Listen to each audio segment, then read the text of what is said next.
Assalamualaikum warahmatullahi wabarakatuh. Perkenalkan, nama saya Muhammad Aris Reza, NPM 17081010088.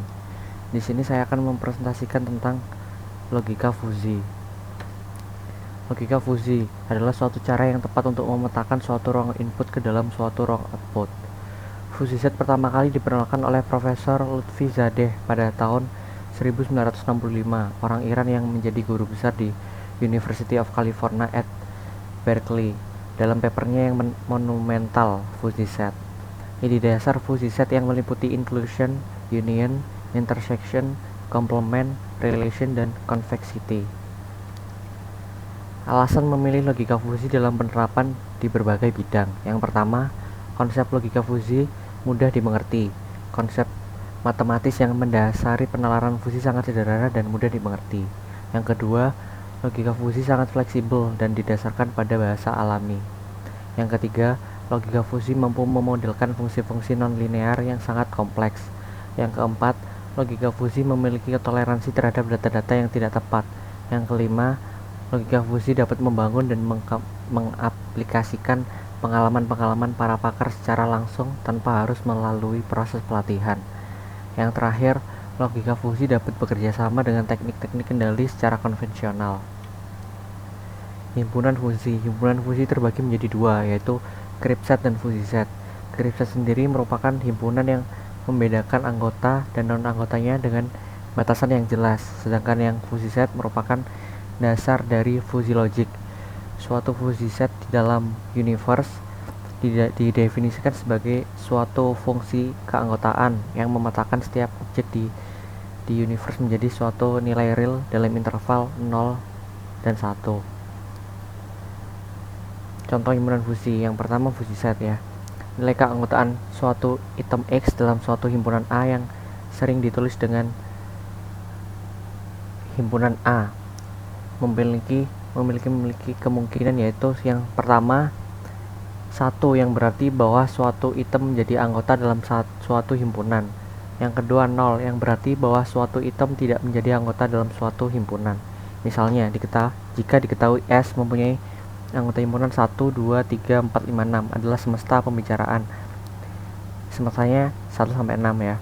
Terus diketahui himpunan A ada 1, 2, 3 dan himpunan B 3, 4, 5. Maka dapat dikatakan nilai keanggotaan 2 pada himpunan A yaitu mu A 2 sama dengan 1 karena 2 merupakan anggota himpunan dari A. Nilai keanggotaan 4 pada himpunan A mu 4 sama dengan 0 karena 4.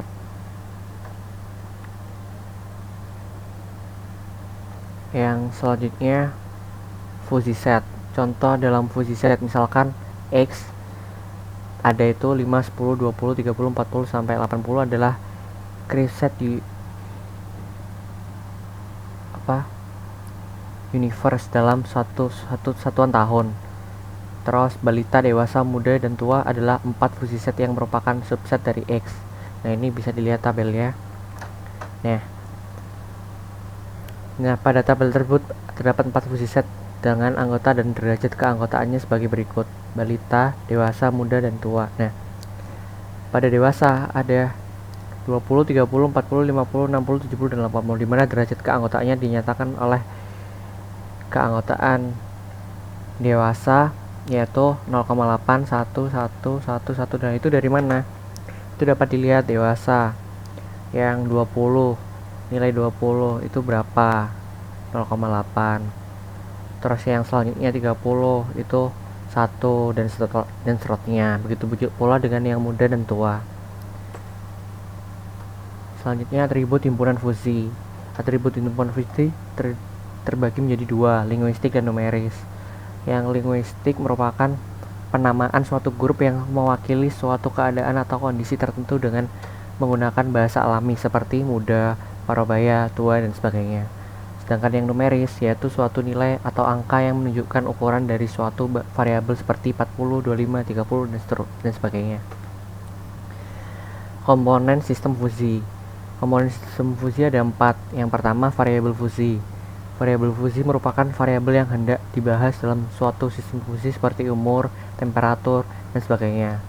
Yang kedua, himpunan fusi merupakan suatu grup yang mewakili suatu kondisi atau keadaan tertentu dalam suatu variabel fusi. Yang ketiga, sistem pembicaraan merupakan keseluruhan nilai yang diperbolehkan untuk dioperasikan dalam suatu variabel fusi. Yang terakhir, domain. Domain merupakan keseluruhan nilai yang diizinkan dalam semesta pembicaraan dan boleh dioperasikan dalam suatu himpunan fusi. Selanjutnya, fungsi keanggotaan. Fungsi keanggotaan adalah suatu kurva yang menunjukkan pemetaan titik-titik input dalam data ke dalam nilai keanggotaannya atau derajat keanggotaan yang memiliki interval antara 0 sampai 1. Nah, di dalam fusi sistem, fungsi keanggotaan memainkan peranan yang sangat penting untuk merepresentasikan masalah dan menghasilkan keputusan yang akurat. Ya, fungsi keanggotaan dapat dibagi menjadi 5 bagian. Yang pertama, representasi linear. Nah, representasi linear sendiri tuh bisa dibagi 2 lagi, yaitu linear naik dan linear turun. Terus yang selanjutnya, fungsi sigmoid, fungsi pi, fungsi segitiga, dan fungsi trapesium. Selanjutnya, operasi dasar operasi himpunan.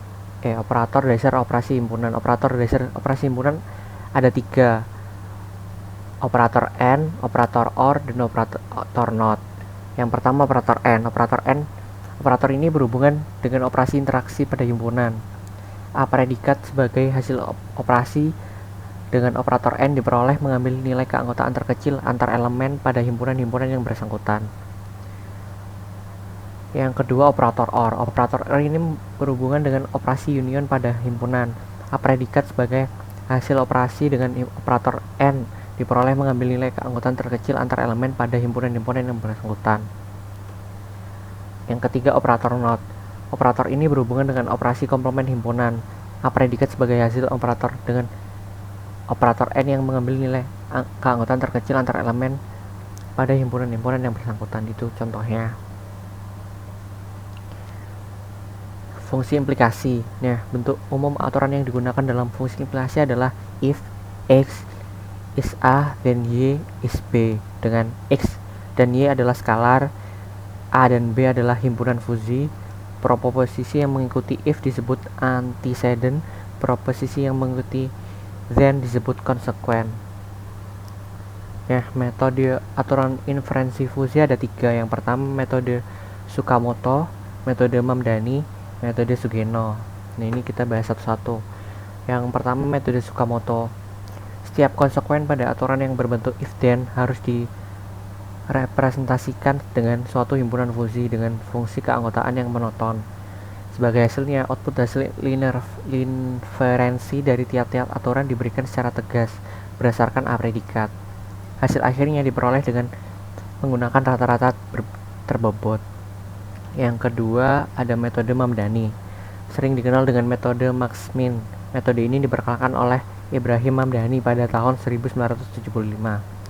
Tahapan output terbagi menjadi 4 bagian, yaitu yang pertama, pembentukan himpunan fusi, aplikasi fungsi implikasi, selanjutnya komposisi aturan, dan yang ketiga, penegasan atau difusi. Nah, difusi sendiri dibagi menjadi 5 metode. Yang pertama, metode centroid, metode bisektor, metode mean of maximum, metode largest of maximum, metode smallest of maximum. Dan yang terakhir ada metode Sugeno. Penalaran ini hampir sama dengan penalaran Mamdani, hanya saja output atau konsekuen sistem tidak berupa himpunan fusi, melainkan berupa konstanta atau persamaan linear. Nah, ada 2 jenis model. Yang pertama, model fusi Sugeno order norm. Nah, itu bisa dilihat persamaannya.